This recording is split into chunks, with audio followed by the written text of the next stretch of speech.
अब मटपाल जी मुझे एक बात बताइए, आजकल आप देख रहे होंगे कि म्यूचुअल फंड्स में लोग प्रयोग बहुत करते हैं। लाइक कभी वो इक्विटीज़ में है, फिर उनको लगता है गोल्ड भी ले लेना चाहिए, गोल्ड चल रहा है तो फिर उनको लगता है कि क्यों ना थोड़ा हम दूसरी चीज़ें, मतलब like multi asset allocation fund ले ले, कभी स्मॉल कैप फंड्स, और ये लोग बहुत फ्रिक्वेंटली अपने पोर्टफोलियो को चेंज करते हैं। जब वॉलेटाइल मार्केट होता है, आपको लगता है कि तब स्टेबल रहना ज़्यादा बेटर होता है या ऐसे चेंज करते रहना पोर्टफोलियो को? स्मिता जी, ऐसा है कि अभी बात चल रही थी ना कि पैसा बनता है मार्केट में, नहीं बनता है। म्यूचुअल फंड में पैसा बनेगा, पर आपका बिहेवियर जो है वो स्टेबल होना चाहिए।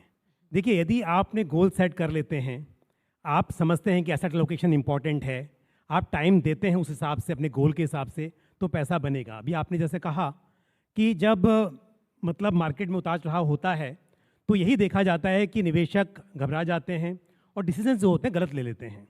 फिरोज भाई जो कह रहे थे अभी कि अगर आपको सच में लगता है कि आप डायरेक्ट इक्विटी में पैसा बना सकते हैं, वो सिर्फ तभी बनाएंगे जब आपके पास सिलेक्टेड स्टॉक्स होंगे, है ना। और वो तो यहाँ भी पॉसिबल है। आप म्यूचुअल फंड में भी अगर उतनी जानकारी आपको है, जैसे आप इक्विटी सिलेक्ट कर सकते हैं, ऐसे आपको पता है कि कौन सी थीम या कौन सा सेक्टर इस वक्त पर अच्छा परफॉर्म कर सकता है या कौन सा एसेट क्लास आने वाले समय में बेहतर परफॉर्म कर सकता है, तो वहाँ भी पैसा आपका ब्रॉडर मार्केट के मुकाबले बेहतर बन सकता है। पर ऐसा होता नहीं है ना। होता यह है कि रिसेंसी बायस, यानी कि जो चीज़ हो चुकी है उसमें इन्वेस्टर्स ज़्यादा पैसा लगाते हैं।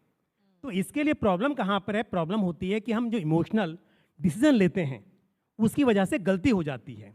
तो या तो आप इतने सच में, क्योंकि यहाँ पर बहुत सारे लोगों ने हैंड्स रेस किए कि वो इक्विटी में डायरेक्ट इन्वेस्ट करते हैं, तो यदि आपको सच में इक्विटी के बारे में पता है, आपको मैक्रोज पता है, आपको सेक्टर्स पता है, तो डेफिनेटली आप उस हिसाब से कर सकते हैं इन्वेस्टमेंट। फिर आपको जरूरत भी नहीं है कि आप म्यूचुअल फंड में इन्वेस्ट करें, आप डायरेक्ट कीजिए।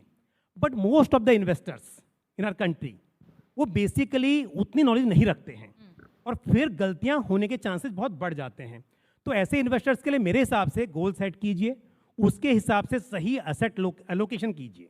मतलब आपके पोर्टफोलियो में सब कुछ होना चाहिए। ये नहीं कि सिल्वर ने बहुत अच्छा रिटर्न दे दिया तब आप उसमें एंट्री कर रहे हैं, या तो आपको पता होता पहले से कि अच्छा करने वाला है और जब वो गिरना स्टार्ट हुआ आप निकल जाते, पर ऐसा हो नहीं पाता।